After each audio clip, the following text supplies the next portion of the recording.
रहा हूं और आज का मेरा वचन का टाइटल है यीशु का लहू आपको बचाता है। प्रभु यीशु रक्त आपनाके বাঁচায়। यीशु मसीह का लहू, यीशु मसीह का खून आपका, मेरा, हम सब का उद्धार करता है। प्रभु यीशु रक्त আমাদেরকে परित्राण दाए और इसी पर आप हम लोग आगे कुछ क्षणों तक बहुत ही गंभीरता के साथ प्रभु के वचनों को सुनेंगे। अब मैं चाहता हूं अब अगले कुछ समय तक ध्यान पूर्वक आप प्रभु के वचनों को सुने, क्योंकि आपको प्रभु के वचनों को सुनना बहुत जरूरी है।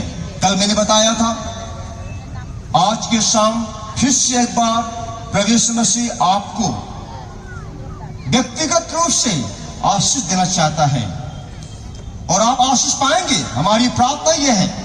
लेकिन परमेश्वर आपको अपने वचन से हटकर कोई आशीष नहीं देगा। যদি আপনাকে ঈশ্বর আশীর্বাদ দেন তাহলে তিনি তার বাক্য গ্লোরি টু গড। হ্যাঁ, আমি বলছিলাম যদি ঈশ্বর আপনাকে আশীর্বাদ দেন তিনি তার বাক্য অনুযায়ী আপনাকে আশীর্বাদ দেবেন। সেই জন্য আমাদেরকে ঈশ্বরের বাক্যকে গভীরভাবে শোনা দরকার। ওকে, আমি বাংলায় বলছি কারণ আমার কয়েকজন বলেছেন যে পাশে একটু বাংলাতেও বলবেন। আমি বললাম ঠিক আছে, আমি চেষ্টা করবো, আমি একটু বাংলাতেও বলবো हिंदी सॉन्ग। तो आपको मुझको अगले क्वेश्चन ध्यानपूर्वक प्रभु के वचनों को सुनना है। बाइबल में यीशु मसीह आने से सैकड़ों वर्ष पहले परमेश्वर के लोग इस्राएल के जीवन में कुछ घटनाएं घटी थी, जिसे आज मैं आपसे मैं बांटना चाहता हूं। मिस्र देश में इस्राएली लोग 430 वर्षों से गुलामी में थे और 430 वर्ष के अंत तक आते आते उनकी पीड़ा, उनके दर्द बहुत बढ़ गई, असहनीय हो गए थे वे लोग। तब उन लोगों ने परमेश्वर को पुकारा। हम मनुष्य जाति है, अभी हमारी बात वही है, जब तक सब कुछ ठीक ठाक है हम मस्ती में रहते हैं, लेकिन जब मुसीबतें आती हैं, तकलीफें होती है, तब हम ईश्वर को पुकारते हैं, तब वो परमेश्वर को पुकारते हैं। ऐसे इनके साथ भी हुआ। इन लोगों ने पुकारा परमेश्वर को, हे परमेश्वर हमें छुड़ा दे इस गुलामी से। तब परमेश्वर ने अपने दास मूसा के द्वारा इन लोगों को मिस्र की गुलामी से छुड़ाता है। उस छुड़ाने के दौरान जो घटनाएं घटती है, जो बहुत ही इंटरेस्टिंग है, बहुत ही दिलचस्प है, और उसमें हम लोगों को प्रकाश मिलता है। हालेलुया, हमें वो प्रकाश मिलता है। और उस समय परमेश्वर ने अपने दास मूसा के द्वारा 9 बड़े बड़े आश्चर्य कर्म किए। उन आश्चर्य कर्मों के द्वारा परमेश्वर ने इस्राएलियों को, अपने लोगों को, सताने वालों को, उनको बहुत ही पीड़ा दिया, उनको पीड़ा दिया, दुख दिया। और आखिरी जो पीड़ा थी, आखिरी जो बात थी, आखिरी जो आश्चर्य कर्म था, वो बहुत ही भयानक था। वो ये था कि अब परमेश्वर मिस्र के सारे मनुष्य का पहला उठा, सारे मनुष्य का पहला उठा, सारे पशुओं का पहला उठा को वह मारने जा रहा है। और उसी मिस्र में परमेश्वर के चुने हुए लोग भी हैं। अब मैं बताऊं आपको एक बात, हमेशा परमेश्वर अपने चुने हुए लोगों में भिन्नता को दिखाता है। अगर आप विश्वासी हैं, आप विश्वास करते इस मसीह पर, परमेश्वर आपके जीवन में एक अलगावपन को दिखाता है। और परमेश्वर ने तब उस मृत्यु से बचाने के लिए मूसा को, इस्राएलियों को कुछ बातें कही। उसे पढ़ते हैं, यह कहता है निर्गमन 12:3 में, इस्राएल के सारी मंडली से इस प्रकार कहो कि इसी महीने के 10वें दिन को तुम अपने अपने पितरों के घराने के अनुसार, घराने के पीछे एक मेमना ले रखे। हर घर के अनुसार में, हर घर के संख्या के अनुसार में उनको एक एक मेमना एक मेष रखते होंगे। तारपरे बाइबल बोले 12:5 यह कहता है तुम्हारा मेमना, अब वो मेमना कैसा होना चाहिए? वो मेमना निर्दोष और पहले वर्ष का नर हो, और उसे चाहे भेड़ों में से लेना चाहे बकरियों में से लेना, मगर वो मेमना निर्दोष निष्कलंक होनी चाहिए, और वो 1 वर्ष का वो नर होना चाहिए। उसके बाद तब पढ़ते 12:6 में, और इस महीने के 14वें दिन तक उसे रख छोड़ना, और उस दिन गोधूली के समय इस्राएल के सारी मंडली के लोग उसे बलि करें, उसे बलि सैक्रिफाइस करें। तो क्या करना है? 6 में कहता है और इस महीने के 14वें दिन तक उसे रख छोड़ना, और उस दिन गोधूली के समय इस्राएल की सारी मंडली के लोग उसे बलि करें। तब अब सुनिएगा ध्यान, ये बहुत इंटरेस्टिंग है। तब वे उसके लहू में से लेकर जिन घरों में मेमने को खाएंगे उनके द्वार के दोनों अलंगों और चौखट के सीढ़े पर लगाए। अब देखिए, ये परमेश्वर इस्राएलियों से कह रहा है कि उन्हें उस मृत्यु से बचने के लिए, हर घर को उस मृत्यु से बचने के लिए क्या करना है? जिस मेमना को वो बलिदान कर रहे हैं, उस मेमने के लहू को लेना है और घर के चौखट के दाएं तरफ बाएं तरफ लहू को लगाना है, और ऊपर चौखट के ऊपर भी लहू को लगाना है। समझ रहे हैं? ऐसा परमेश्वर ने इस्राएलियों को, अगर ध्यान सुनिएगा, आगे मैं कुछ बोलने जा रहा हूं जिसके साथ संबंधित है। 12:12 कहता है क्योंकि उस रात को मैं मिस्र देश के बीच में से होकर जाऊंगा, और मिस्र देश के क्या मनुष्य क्या पशु सबके पहलौठे को मारूंगा, और मिस्र के सारे देवताओं को भी मैं दंड दूंगा। मैं तो यहोवा परमेश्वर हूं। और जिन घरों में तुम रहोगे उन पर वह लहू जो तुम्हारे निमित्त चिन्ह ठहरेगा, अर्थात मैं उस लहू को देखकर तुमको छोड़ जाऊंगा, और जब मैं मिस्र देश के लोगों को मारूंगा तब वह विपत्ति तुम पर ना पड़ेगी और तुम नाश ना होगे। हालेलुया! प्रभु ताली बजाइए प्रभु की महिमा के लिए जोर से।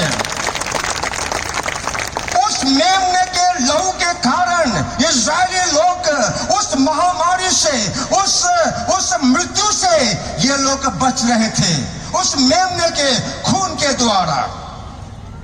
अब सुनिए ध्यान से, सच्चे मायने में, सही अर्थ में वो जो बातें परमेश्वर इस्राएलियों को कही वो तो एक प्रतीक था, वो तो एक सिंबल था, जिस कार्य को परमेश्वर इस घटना के सैकड़ों वर्ष बाद अपने पुत्र यीशु को संसार में भेजकर वो करने वाला था। बाइबल कहती है आपका मेरा उद्धार पशु का लहू से नहीं होता है। आप और मैं पशु के बलिदान के लहू से मुक्ति उद्धार नहीं पाते हैं, ठीक है ना? तो ये परमेश्वर इस घटना के द्वारा जो परमेश्वर के सैकड़ों वर्ष बाद अपने पुत्र यीशु को भेज करने वाला था, उसको वो दिखा रहा था। वो भविष्य सूचक था, वो एक प्रोफेटिक था। समझ रहे हैं? मत्ती 26:2 कहता है तुम जानते हो, यीशु ने कहा कि 2 दिन के बाद फसह का पर्व होगा और मनुष्य का पुत्र क्रूस पर चढ़ाए जाने के लिए पकड़वाया जाएगा। इस घटना में परमेश्वर ने इस घटना के द्वारा इस्राएल एक पर्व दिया। उस पर्व का नाम था फसह का पर्व, फसह का पर्व। और उसी फसह के पर्व, इस घटना के सैकड़ों वर्ष बाद, उसी फसह के पर्व के समय यीशु मसीह कहता है जानते हो कि 2 दिन के बाद फसह का पर्व होगा और मनुष्य का पुत्र यीशु क्रूस पर चढ़ाए जाने के लिए पकड़वाया जाएगा। जब हमने पढ़ा था निर्गमन 12 का 7 में, वह हमने पढ़ा, तब वे उसके यानी उस मेमने के, जिस मेमने का बलि किया गया, उसके लहू में से कुछ लेकर जिन घरों में मेमने को खाएंगे उनके द्वार के दोनों अलंगों और चौखट के सिरे पर लगाएं। अब सुनिए, यह बहुत ही भविष्य सूचक बात थी। परमेश्वर ने कहा उस मेमने के खून को अपने चौखट के दोनों तरफ लगाना, इस तरफ और ऊपर लगाना।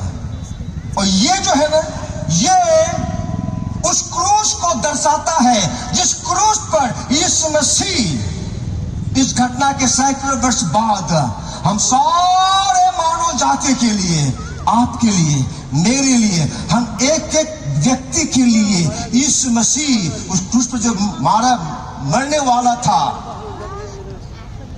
उस पर जो टंगने वाला था, उस क्रूस को दिखाता है। वो लहू, जो खून उस दरवाजे के इस तरफ ऊपर लगाया गया है। ये दाहिने तरफ दिखाता है इस हाथ को, बाएं तरफ इस हाथ को, और ऊपर उसके सर पे कांटों के ताज को, क्रूस। और जो यहाँ पर जो कांटों का ताज, जो कांटों का मुकुट लगाया गया, वहां जो लहू बहा, वो लहू सीधा बहता है सीने में। यीशु के सीने को आपके मेरे पापों के लिए बंजर से भेदा गया था। यहां से खून और पानी बहाता इस मसीह का क्रूस पर से। वो खून, वो जो चौखट के ऊपर लगाया गया, वो खून बह करके नीचे गिरता है, गिरेगा ना, क्योंकि लहू बहता है। वो नीचे जो खून का जो छाप लगा, वो यीशु मसीह के पैर को दिखाता है। यीशु मसीह के दोनों हाथों पर, उनके दोनों पैरों पर कीले ठोके गए, उनके सर पर कांटों का ताज रखा गया, उनके सीने को बंजर से भेदा गया। ये बात उस मेमने के बलि के सैकड़ों बात की बात है। कितना मिलता जुलता है ये घटना, क्योंकि ये जो परमेश्वर कहा था मेमने को बलि करना और इस तरह से खून को लगाना, वो तो एक भविष्य सूचक बात थी। उसके द्वारा परमेश्वर इस्राएलियों को बता रहा था, हम सबको बता रहा था कि तुम्हारा जो मुक्ति है, तुम्हारा छुटकारा है, वो इस मेमने के बलिदान के द्वारा नहीं होगा। तुम्हारा छुटकारा, तुम्हारा उद्धार इस मेमने के खून से नहीं होगा, परंतु तुम्हारा उद्धार और मुक्ति के लिए मैं अपना पुत्र यीशु को भेजूंगा, और जो क्रूस पर मारा जाएगा उसके खून से तुम्हारा उद्धार होगा, तुम्हारा मुक्ति होगा। यशायाह 53:6-7 कहता है, सुनिएगा ध्यान से, हम तो सबके सब ढेरों की नाई भटक गए थे, हम में से हर एक ने अपना अपना मार्ग लिया, और यहोवा ने हम सब हो के अधर्म का बोझ उसी पर लाद दिया। आपका मेरा वो सारा धर्म, थोड़ी देर आप याद करें, आपका किया हुआ हर एक अधर्म के काम, हर एक पाप, तो शायद आपके सिवा और कोई जानता ना होगा, क्यों आपको मालूम है आपके पापों के बारे में, आपके सोच के बारे में, आपके हर वो जो चीजें आप करते हैं जिसे हम पाप कहते हैं, उस सारे अधर्म का जो बोझ है, बाइबल कहती है पाप की मजदूरी मृत्यु है। वो पाप का जो बोझ है परमेश्वर ने अपने पुत्र यीशु मसीह पर लाद दिया। जिस प्रकार से भेड़ बंद होने के समय वह भेड़ी ऊन कतरने के समय चुपचाप शांत रहती है, वैसे ही उसने भी अपना मुंह न खोला। जब यीशु मसीह को रोमी सिपाहियों ने पकड़ कर ले गया, यीशु मसीह ने आपत्ति नहीं करी, विरोध नहीं किया, क्योंकि यीशु कहता है मैंने अपने प्राण को अपनी स्वेच्छा से तुम्हारे लिए बलिदान किया है। मैं अपनी स्वेच्छा से अपना प्राण को तुम्हारे लिए बलिदान करता हूं। अपनी इच्छा से प्राण को वापस ले सकता हूं। यीशु मसीह ने स्वेच्छा से, क्योंकि उसके अलावा आपके मेरे लिए उद्धार का कोई दूसरा रास्ता नहीं था। इसलिए 53:11 कहता है, वह अपने प्राणों का दुख उठाकर उसे देखेगा और तृप्त होगा। अपने ज्ञान के द्वारा मेरा धर्मी दास बहुतेरों को धर्मी ठहराएगा। परमेश्वर अपने पुत्र यीशु मसीह के बारे में कह रहा है कि यीशु अपने ज्ञान के द्वारा, अपने बलिदान के द्वारा, अपने खून के द्वारा बहुतेरों को धर्मी ठहराएगा। मेरे मित्रों, परमेश्वर ने ये योजना बनाई आपके मेरे उद्धार के लिए कि यीशु के लहू बहाने के द्वारा, यीशु के बलिदान के द्वारा यीशु मसीह आपको, मुझको, अर्थात उनको जो यीशु पर विश्वास करेगा उसको धर्मी ठहराएगा। मेरे मित्रों, आज के शाम आपके पास एक सुंदर अवसर है। आज आप अपने परिचय को बदल सकते हैं हमेशा के लिए। आज से आप पापी के बदले आप एक धर्मी इंसान बन सकते हैं। यीशु मसीह ने जो कार्य किया उसके लिए, अपने ज्ञान के द्वारा मेरा धर्मी दास बहुतेरों को धर्मी ठहराएगा और उनके अधर्म के कामों का बोझ आप उठा लेगा। आपके मेरे सारे अधर्म, सारे पापों का बोझ यीशु अपने ऊपर उठा लेगा। मेरे प्रियो, यीशु मसीह के पास कई सारे लोग आए और उन्हें यीशु मसीह ने चंगा किया। और अक्सर ऐसा हम पढ़ते हैं बाइबल में, जब यीशु मसीह किसी को चंगा किया उससे पहले यीशु मसीह ने कहा, तेरा पाप क्षमा हुआ। कल जो घटना हमने पढ़ा बाइबल में, उस 38 वर्ष के बीमार को चंगा करने के बाद यीशु मसीह ने कहा, देख तू चंगा हो गया है। तू केवल चंगा नहीं हो गया, तूने क्षमा को पाई है। अब दोबारा पाप मत करना, नहीं तो तुम्हारी पीछे की हालत पहले से बदतर हो जाएगी। इसका मतलब क्या है? मेरे मित्रों, आप जिन समस्याओं का सामना कर रहे हैं, जिससे जूझ रहे हैं, पीड़ा है, दर्द है, श्राप है, कई बार, अक्सर नहीं, कई बार आपकी समस्या तो केवल ऊपरी सतह के वो एक केवल एक सिम्टम है, लेकिन समस्या कहीं और है। समस्या सहित हमारे पाप में है, क्योंकि आप और मैं अपने पाप के गंभीरता को नहीं समझ रहे हैं। अगर इस्राएलियों के छुटकारे के लिए एक मेमने का लहू बहाना पड़ा, उसके बाद परमेश्वर इस्राएलियों को व्यवस्था दी। उन व्यवस्था के अनुसार इस्राएलियों को हर बार परमेश्वर के पास आते समय अपने लिए एक मेमने को बलि करना होता था। उस मेमने के लहू को एक पुजारी लेकर उस व्यक्ति के लिए चढ़ाया करता था। तब जब उस व्यक्ति को प्रार्थना सुनाई होती थी। उन दिनों में वो सारे पशु का लहू वो तो प्रतीक था, वो अस्थाई था। उसके द्वारा परमेश्वर हमें सिखाना चाहता था कि देख, तेरे पाप की गंभीरता को देख, तेरे पापों के क्षमा के लिए एक प्राणी को बद्ध होना पड़ रहा है। तेरे पापों के क्षमा के लिए एक प्राणी को मरना पड़ रहा है। ये तेरे पापों की कीमत है। पाप की मजदूरी मृत्यु है। हाँ, तुम्हारा पाप, तुम्हारे पापों की क्षमा, तुम्हारा उद्धार और मुक्ति उस पशु के लहू के द्वारा नहीं है, लेकिन अस्थायी रूप से परमेश्वर ने इस्राएलियों को वो व्यवस्था दी, वो नियम दिया कि हर बार जब तुम मेरे पास आओगे, एक मेमने को बद्ध करके आओगे, एक मेमने को बलि करके आओगे, उसका खून को लेकर के आओगे। मेरे मित्रों, प्रभु यीशु मसीह आज आपसे मुझसे कहना चाहता है, मैं बताना चाहता है वो चाहता है कि हम इस बात को हम लोग एहसास करें कि आपका मेरा पाप कितना गंभीर है। अगर यीशु मसीह को संसार में आना पड़ा वो इसलिए क्योंकि वो आपसे मुझसे प्रेम करता है और आपको मुझको बचाने के लिए, आपको मुझको उद्धार और मुक्ति देने के लिए परमेश्वर के पुत्र को संसार में आने के बगैर और कोई दूसरा उपाय नहीं था। यीशु मसीह ने कहा, मार्ग, सत्य और जीवन मैं ही हूं। मार्ग, सत्य, जीवन मैं ही हूं। मेरे बिना कोई पिता के पास नहीं पहुंच सकता है।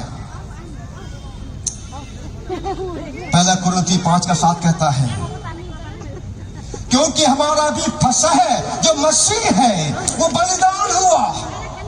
यीशु मसीह आपके मेरे लिए वो फसह का मेमना बनकर बद हुआ। मेरे भाई बहन, मैं आपसे कहना चाहता हूं आज के शाम, यीशु मसीह क्रूस पर मारा गया आपके लिए, आपके लिए, आपके लिए, मेरे लिए, हमारे पापों के लिए। जब यूहन्ना बपतिस्मा देने वाले ने यीशु मसीह को देखा, कहा, वो देखो परमेश्वर का मेमना जो जगत का पाप उठा ले जाता है। यीशु मसीह आया आपके मेरे पापों को उठाने के लिए। बाइबल कहती है, जितना सूर्योदय से सूर्यास्त दूर है उतना ही परमेश्वर अपने विश्वास करने वालों के पापों को दूर कर देता है। जितना पूर्व से पश्चिम, सूर्योदय से सूर्यास्त की दूरी है, उतनी ही दूरी परमेश्वर हमारे पापों को कर देता है जब हम इस मसीह पर विश्वास करते हैं।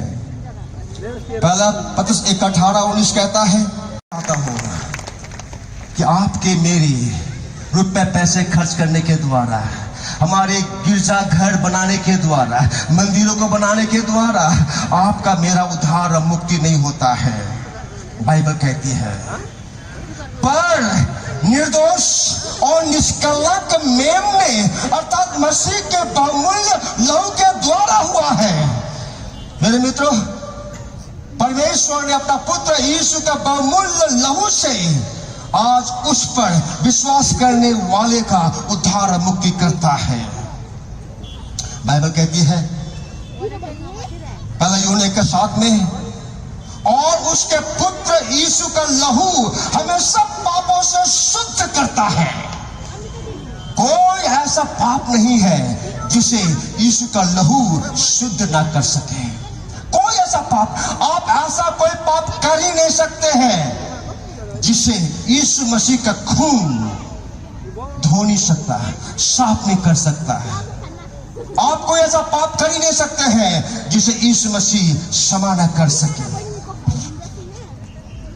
हम पढ़ते हैं यशायाह 53:4 और 5 में कहता है, निश्चय उसने अर्थात यीशु मसीह ने, निश्चय उसने हमारे रोगों को सह लिया और हमारे ही दुखों को उठा लिया, तो भी हमने उसे परमेश्वर का मारा, कूटा और दुर्दशा में पड़ा वो समझा।